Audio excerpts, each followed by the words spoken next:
அனைவருக்கும் பணிவான முதற்கண் வணக்கம். என்ன சொல்லி பேசுகிறதுங்கிறதுக்கு வார்த்தையே இல்லை.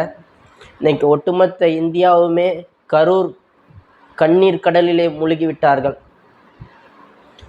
கரூர் எனும் தூங்கா நகரத்திலே, தொழில் வளர்ச்சி பெருகிய நகரத்திலே இன்று யாரையும் தூங்கவிடாத ஓலைகள், மரண சத்தங்கள், தமிழ்நாட்டு முதல்வரை மிகுந்த ஒரு வேதனைக்கு உண்டாக்கிய ஒரு செய்தி. அரசியலுக்கு அப்பாற்பட்டு சில சங்கிகள், சில தற்குறிகள் அரசியல் செய்ய வேண்டும் என்பதற்காக, தமிழ்நாட்டில் பல உயிர்களை காவு வாங்க வேண்டும் என்பதற்காக வந்த சில கூத்தாடிகளுக்கு நான் சொல்கிறேன், இன்று 39 உயிர்கள், அப்பாவி உயிர்கள், பெண்கள், ஆண்கள், சிறார்கள், குழந்தைகள் என பல உயிர்கள் இன்று மாண்டு போயிருக்கிறது. அதற்கெல்லாம் வாய் திறக்க முடியாத இன்று தப்பி ஓடிய விஜய் ஏன் வாய் திறக்காமல் இருக்கிறார் என்று தெரியவில்லை. நான் அதை செய்வேன், இதை செய்வேன், அதை சாதித்து விடுவேன் என்று சொல்லி 10,000 பேர்த்திற்கு அனுமதி வாங்கிவிட்டு 27,000 30,000 பேர்த்தை ஓரிடத்தில் கூட்டி 12 மணிக்கு பிரச்சாரம் என்று சொல்லிவிட்டு இரவு 7 மணிக்கு வந்து பல உயிர்களை இன்று காவு வாங்கியிருக்கிறாரே. இதற்கு யார் ஐயா இதற்கு பொறுப்பேற்க வேண்டும்? தமிழக அரசு மீது பல்வேறு குற்றச்சாட்டுகள் வைத்தாலும் அதையெல்லாம் பொருட்படுத்தாமல் என்னுடைய மக்கள் அங்கு மாண்டு விட்டார்கள், நான் உடனடியாக இதற்கு அமைச்சர்களை அனுப்புகிறேன் என்று உத்தரவிட்டாரே. பலி எண்ணிக்கை அதிகரிக்க உடனடியாக தலைமைச் செயலகத்திலே ஆலோசனை கூட்டத்தை தொடங்கி ஆலோசனையை முடித்து இன்று இரவே 1 மணிக்கு நான் கரூர் வருகிறேன் என்று சொன்னாரே, அவர்தான் ஐயா தானை தலைவன். அவரை தானே ஐயா சொன்னீங்க. என்ன சொன்னீங்க? கரூர் என்ன லண்டனில் இருக்கா அல்லது விண்வெளியில் இருக்கா? ஏன் கரூருக்கு வரல? திருச்சி விமான நிலையம் போன நீங்கள் திருச்சியிலேயே ஓய்வெடுத்து இன்னைக்கு காலையில் வந்து அங்கே மாண்டு போன மக்களை, உங்களுடைய கட்சி தொண்டர்களை பார்த்துருக்கலாம்ல, ஏன் பார்க்கல? அப்படி என்ன உங்களுக்கு மறைக்கிறது உங்கள் கண்களை?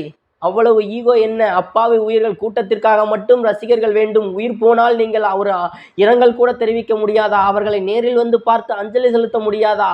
உயிருக்கு போராடி இருக்கக்கூடிய உங்களுடைய தொண்டர்களுக்கு நீங்கள் அங்கு வந்து ஆறுதல் சொல்லக்கூட முடியாதா? அவ்வளவு கேவலமான அரசியல்வாதியா நீங்கள்? அப்படிப்பட்ட அரசியல்வாதிக்கு இந்த தமிழ்நாட்டு மக்கள் எதற்காக கூட்டம் கூட்டமாக சாறை சாறையாக போகிறார் என்று தெரியவில்லை. சாறை சாறையாக போய் இன்று செத்து மடிந்தது மட்டுமே இந்த கரூர் மண்ணிலே மிச்சம் என்பதை மறந்துவிடக்கூடாது. ஆகையால் சொல்கிறேன், தமிழ்நாட்டு காவல்துறை உடனடியாக விரைந்து விஜய் அவர்களை கைது செய்ய வேண்டும். உடனடியாக ஒரு துளியும் பொருட்படுத்தக்கூடாது. பல உயிர்களை, இன்று 39 உயிர்களை பழிவாங்கி இருக்கக்கூடிய விஜய் அவர்களை உடனடியாக கைது செய்ய வேண்டும். கொலை முயற்சி, கொலை வழக்கு என, கொலைக்கு தூண்டுதல் என பல்வேறு பிரிவின் கீழே விஜய் அவர்களை கைது செய்து உடனடியாக சிறையிலே அடைக்க வேண்டும். ஒரு அரசியல் நாகரிகமற்ற அரசியல் எப்படி செய்ய வேண்டும் என்று தெரியாத ஒரு தற்குறியை உடனடியாக தமிழ்நாடு அரசு கைது செய்ய வேண்டும். தமிழகத்தினுடைய முதல்வருக்கு ஒரு தொண்டனாக அல்ல, இறந்து போனவர்களுடைய சகோதரனாக, அங்கே மாண்டு போன தாயினுடைய மகனாக, அங்கு மாண்டு போயிருக்கக்கூடிய தந்தைமார்களுடைய மகனாக தமிழ்நாட்டு அரசிற்கு நான் வைக்கும் கோரிக்கை, உடனடியாக விஜய் அவர்களை கைது செய்ய வேண்டும். ஒரு கூத்தாடிக்கு இந்த அரசு சரியான பாடத்தை புகட்டினால்தான் வரக்கூடிய மற்ற அரசியல் கட்சியை சார்ந்தவர்களுக்கும் இது ஒரு முன் உதாரணமாக இருக்கும். நீதிமன்றம் சொன்னதே, விஜய்க்கு மற்ற அரசியல் கட்சியை சார்ந்தவர்களுக்கு தரக்கூடிய அனைத்து சலுகையும் தர வேண்டும் என்று.